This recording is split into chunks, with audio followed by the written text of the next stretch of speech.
On this episode of Stories Behind the Grind, listen to my conversation with Tammy Rant, founder of Tush Baby, an ergonomically designed baby hit seat who went viral on Kickstarter, raising 12 times more than their campaign target, and was successfully funded on Shark Tank. We discussed how Tammy has continued growth after a worldwide product launch, her biggest learnings from launching on Kickstarter, and how to make a global impact. My name is Aidan Vocalo, and here you will find business strategies, tips, and tactics that you can incorporate not only in your own venture, but your life, to help you simplify and strategically grow, scaling up the impact you are having in this world. Listen as I talk to creators, innovators, and game changers on what it takes to build an impactful business, uncovering their insights, strategies, and tips to help you increase profitability and develop a thriving team culture. Welcome to the Stories Behind the Grind podcast. Tammy, thanks so much for coming on the Stories Behind the Grind podcast. It's great to have you on. Of course, thank you so much for having me. Tammy, you're the founder of Tush Baby, which is a premium quality, ergonomic and doctor-approved hip seat to carry kids comfortably from the ages of 0 to 3 years. Before we dive deep into your Shark Tank journey and how you raised over 12 times more sales than your Kickstarter campaign, how you've continued growing after a worldwide product launch, bring us back to what life was like growing up for you. Oh, wow. We're diving right in. Growing up, I moved to the United States. I live in California, and I moved here from Scotland. And growing up was an interesting experience where I lived. It was just my mom and my two sisters. So it was a lot of female energy, a lot of fighting, a lot of bickering, but then a lot of really fun times too. But I had a very good childhood and a great family and support system. And yeah, I had a good upbringing for sure. I was very fortunate. You had a bit of an entrepreneurial spirit as well from a young age. Yeah. So I started off my entrepreneurial journey selling cherries in my neighborhood as a kid. I always was kind of trying to figure out how to sell. Sales was kind of one of those things that came naturally. And later in life, I went into, after college, I've been in sales throughout my career until starting Tush Baby. But yeah, I was naturally, would find ways to make money and sell things. And it was just fun for me. I would, find golf balls in a local golf course after hours and clean them and sell them back to the golfers, pick cherries from the trees and sell them to my neighbors on stands. And it was always kind of, as I grew up and got older, I was coming up with ideas and things that I wanted to create, but never really did until Tush Baby came along. I actually followed through and created something. Tell me, where did the idea for Tush Baby all begin? And how did it get to the point where you were able to successfully go on Shark Tank? Sure. So before I tell you about how I created it, for the people listening, it might be helpful to explain what a hip seat is and what Tush Baby is. So basically, a Tush Baby is, you can think of a bum bag. In the United States, we call them fanny packs, but I know overseas they laugh at that name. But basically, a belt with a bag on it that you wrap around your waist, but it has structure inside that holds the baby. So when you put the baby on your hip, it evenly distributes the weight of the baby and it takes the weight off of your back and arms. So you still hold on to the baby because they're sitting on this, seat, but it also, it just allows a lot of relief, but allows easy on and off for the baby. So you don't have to deal with complicated straps. And it also stores all your things. So diapers, wipes, phones, keys, it has pockets for everything. The way I came up with it was because I was carrying my daughter, who was 8 months old at the time. She just wanted to be held all the time. And I just couldn't believe that I couldn't find anything to comfortably carry her without having to deal with strapping her in and out every time I picked her up and then have it dangling from me. And it was just really complicated to use, especially on my own. And so I just wanted something to help support her when I would otherwise be just carrying her on my hip and take some of that weight off.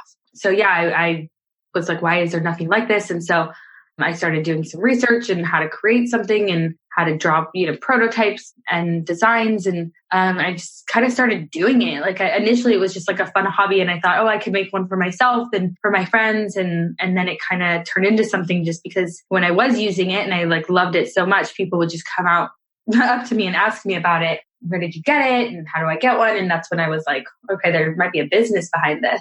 How did you go about the prototyping process? So initially I had my sister-in-law drew it for me, and then my aunt helped me make one. And it was, kind of not as an attractive of a version that we have now. Now we make them really nice and sleek, but yeah, that's how I initially did it. And then I found a manufacturer who went back and forth with me, sending prototypes. And it was really I would literally take pictures of a pocket on something else that I would like. And like, I want a pocket that looks like this and I want it to go here. And I like this zipper and off of my jacket at the time, and took a picture of that and sent it. And then they would kind of piece it together for me. And we went back and forth 12 different rounds of shipping me prototypes before I had one in my hand that I was ready to bring to market. Yeah, a lot of prototyping, a lot of back and forth. It does get involved when you're trying to make a design. So Did you see the end in mind? Did you know that like once you got to the 12th, iteration of it all, were you like, this is it, this is, we're now going to go to the next stage of production? Yeah, I mean, at that point was when I was starting to do my Kickstarter campaign. So once I had that, I'm like, let's film Kickstarter and let's raise some money and try to place a big order for this. And then it just went a lot faster than I was expecting, just because the Kickstarter went viral. We got a lot of orders, and then I had to just continually place orders to keep up with all the sales that were happening, because when it went viral, it got 70 million views. So we were getting like so many orders every day that I was like, oh my gosh, I need to, even once the Kickstarter ended, it was continuing. So I was just like continually, I'd text you with the manufacturers, you use Skype or WhatsApp and text with them. And I would literally be like, okay, I need to add 2,000 more to my order. And then like 3 days later, okay, I need another 2,000. They were just selling really quickly. So I was lucky in that sense. But then, we got our first round of product and it was great. But there was definitely some areas to improve that we learned once the users were, people were using it. They could provide feedback. I mean, we definitely had tested prototypes along the way, but there's just like little tiny things like, oh, I wish it, you had double pull zippers so that I could access the storage from either side if I wore it on this hip or this hip. And so we added that, like little things like that to refine it and make it perfect. And I think now we're at a point where it's pretty perfect in terms of putting so much thought into every single feature and design that we have. Did you ever have to change manufacturers, or was the one that you went with, were they able to handle the capacity that you were giving them?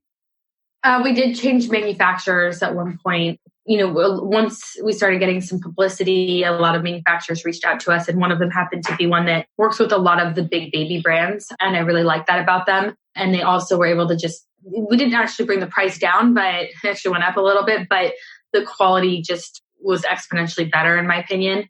But I'm so picky. I mean, most people are like, I saw no problem with the first version. But for me, there was like little details, like the logos being like perfectly centered every time. Like sometimes it'd be a little crooked before, and I didn't like that. No one would notice except for me, but little things like that. And they would make recommendations like, I think you should upgrade this mesh and this is why. And so they were very thoughtful in some of these things and like a true partner. And I really like that about them. And so we did make a switch. Yeah. It's good when you've got that partnership with, you and the manufacturer or supplier as well, and you're both working towards and working with each other, as opposed to one, the manufacturer could have just taken your money and given you a lower quality product potentially. Right. So it's good that you've got that relationship with them. Right. Yeah. How did you have a successful appearance on Shark Tank? What was life like leading up to that?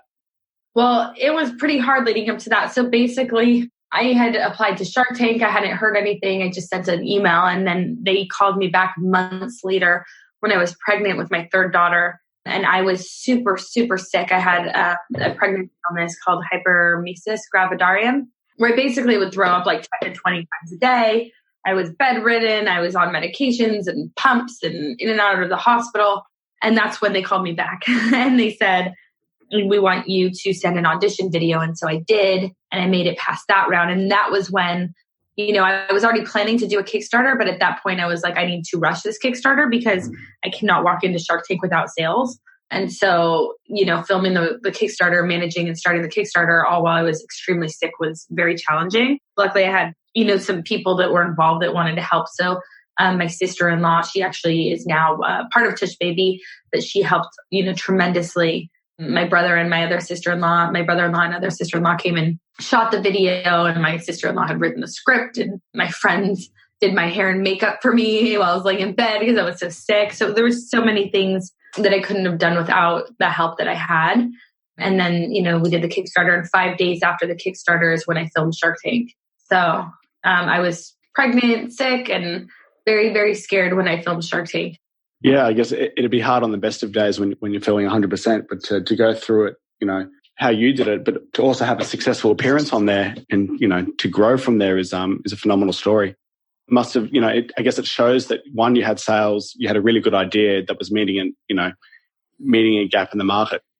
Right. Yeah, I mean, the Shark Tank thing was, luckily, by the time I had filmed it, I was feeling a much better. I was still sick, but much more bearable. I was a little stronger at that point, but I was incredibly nervous, and it was scary, but it did go well, and it actually went better than it looked on camera, because not on camera, on the edited version that they show you is very different than how I was actually out there for like 45 minutes, and they only showed about 12 of it, but it was really, I mean, it went as well as I could have ever hoped. What changed after that Shark Tank appearance for you and for Tush Baby? You know, it wasn't just like Shark Tank did help a lot, but we were already going in that direction before we aired. And it was just starting to catch on, and we were getting lots of sales and growing the business. I'd say it probably elevated it a bit. Like, it was like you get your boom of sales the week that you air. And then it just kind of stayed elevated in terms of like our order volume. But it wasn't like, I would say that it was changing in the sense that being a small business and just launched, it really legitimized our business, you know.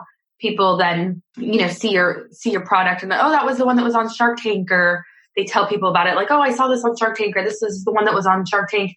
Especially, you know, with there's so many knockoffs coming out after, it was helpful to just, you know, be the one that was on Shark Tank, the original one in the United States that everyone knew about. It helps for branding and all of those things. How do you deal with competitors in the space that are trying to undercut you with cheaper products? I mean, it's tough. I mean, we really just have to make it known to our customers why we're more expensive than the other ones, and how much, you know, we put into in terms of like having high quality materials and safety certifications and making sure there's no harmful chemicals, because a lot of the ones that are in the market, they're made by manufacturers directly that are not really brands, even though they try to look like they give it a brand name. There's no people managing the brand behind it and the quality and the safety. And they're just putting out a very cheaply made product, which, you know, based on the price, they're selling it at prices that are less than what it cost me to make mine. So, and I've seen them, and I don't like to talk badly about any other product, and just really focus more on the benefits of Tush Baby and why ours is priced a bit higher, and, you know, building a brand behind it so that, you know, people know. And we're a mama run company. I've got my co-founder who joined later, you know, she joined right around after I filmed Shark Tank, but she's been very, very involved, and she's a mom too. And my sister-in-law, who's part of it, is a new mom. So it's run by, you know, a bunch of women and moms who really put a lot of thought into making it exactly how we would want for our, you know, if we were buying something on the market like this, and making it as safe and high end as we possibly can. Yeah, that's so important when you've got that deep why behind it, and you've got that, I guess, experience, and you're not just trying to milk it for what it's, you know, milk a cheap product like other manufacturers that are just trying to sell a product. You've actually got, you know, experience behind you, and you've got a deep why for why you're doing it.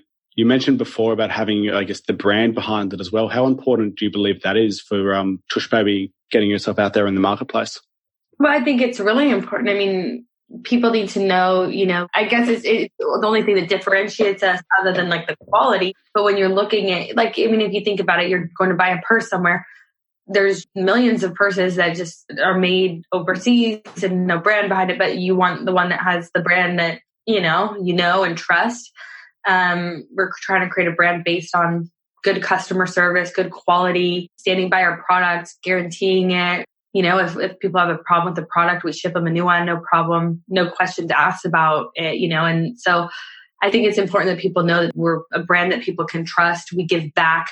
I think that's important too. Like giving back, we donate to special needs families. We've learned through this process that a lot of special needs parts of the special needs community reached out and told us how much it helped them to carry their babies that couldn't walk, or their children. And so it was something we hadn't really thought about as too much until we saw how much it was helping people. And so we started giving back. And I think that is important too. And just in doing the right thing and helping people. And I think people, our customers and people that care about our brand, that are on the same page, you know, that they think that that's important too. They like that. So all of those things I think are important when you're creating a brand. For sure. And that community element's so important as well, to build, you know, community behind, you know, what you're doing, and to be able to give back as well is critical to help out others that may not be as fortunate as we are, to help them give them a better quality of life. Right.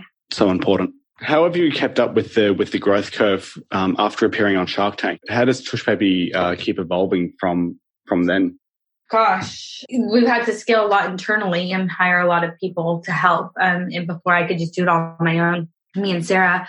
And now, we've grown a team where we've got customer support, we've got attorneys, we've got the CFO and creative director and graphic designers. So there's just so much more to do. And there's so much more involved than there was when we were small. So now we have a big team. And I think that's like internally the biggest thing probably is just the internal growth and delegating. Like there's new responsibilities, but there's also responsibilities that I handled before that I now delegate to other people because we have people. And then there's new things and new skill sets that I'm still learning every day.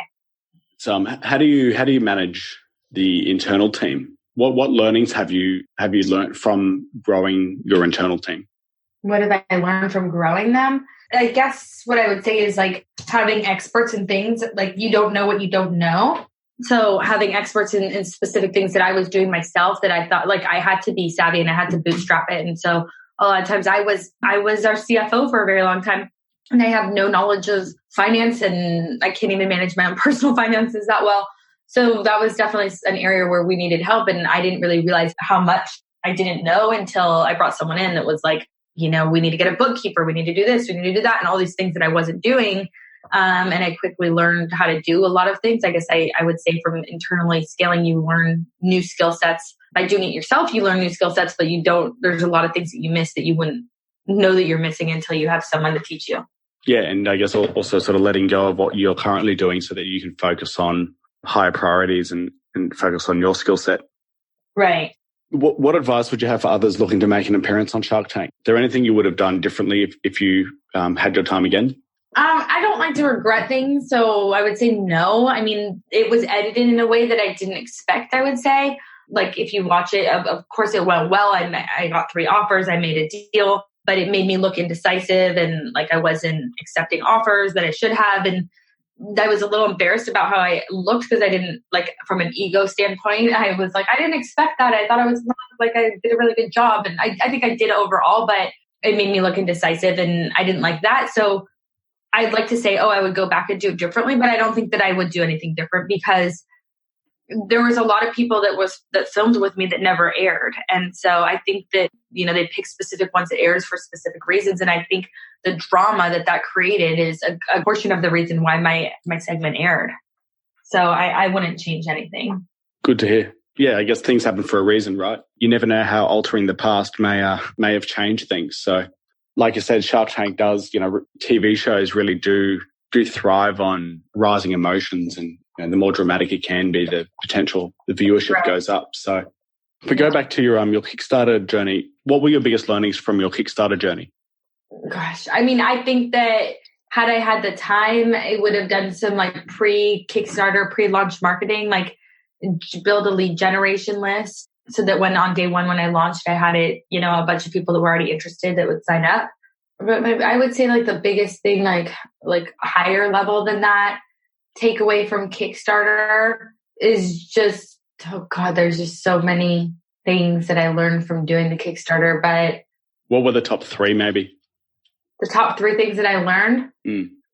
I would say these are going to be granular, not really high level, but it would be like, first of all, you can't do it on your own. I mean, there were so many people that consultants and people that helped me on the marketing side. And then, that I guess I wouldn't have known how much inbound, I didn't know I was going to go viral, but how many inbound emails and requests and questions that I would get, that took a lot of time to. Gosh, the other thing that I wouldn't have known. I mean, I guess I would have prepared in the sense of if I had more time, I maybe would have had more color options and add-ons and other things that went with it that I didn't at the time because I just didn't have the time to do it before Shark Tank. But I guess it would be I would say high level is that it takes a lot of time to build a successful Kickstarter campaign and not to rush it. And I had to rush it. And I was lucky in the sense that it did go viral but in most cases and if I had prepared, even though it was very successful, I think it could have been massively more successful had I had the time to properly prepare for it.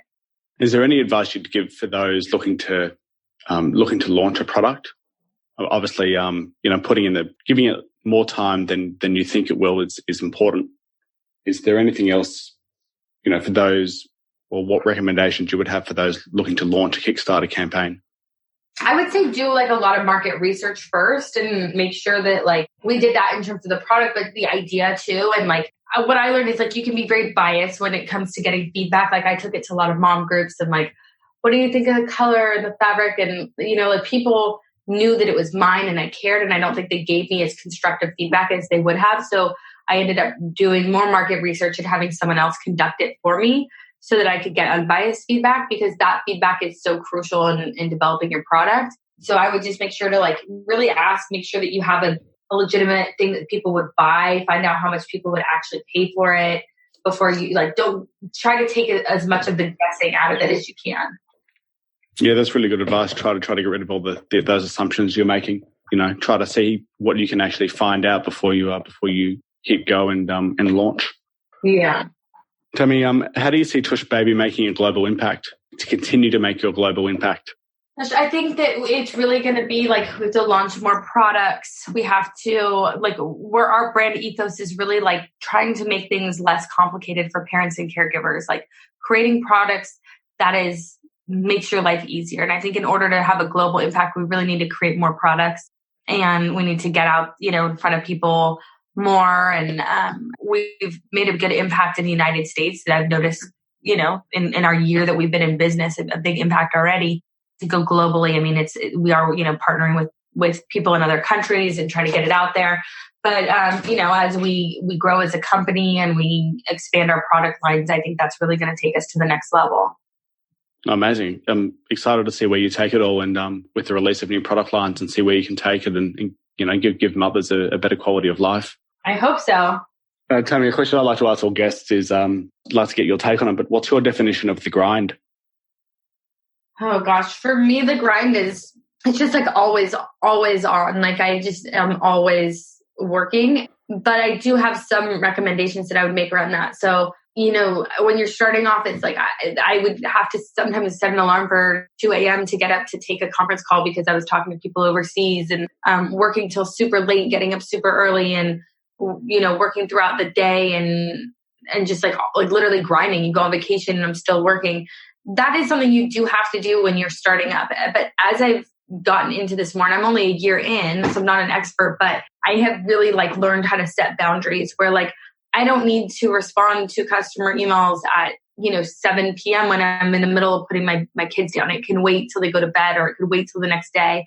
I try to always get back to my customers like within minutes, and it's like the customers understand that it might take a few hours to hear back from somebody.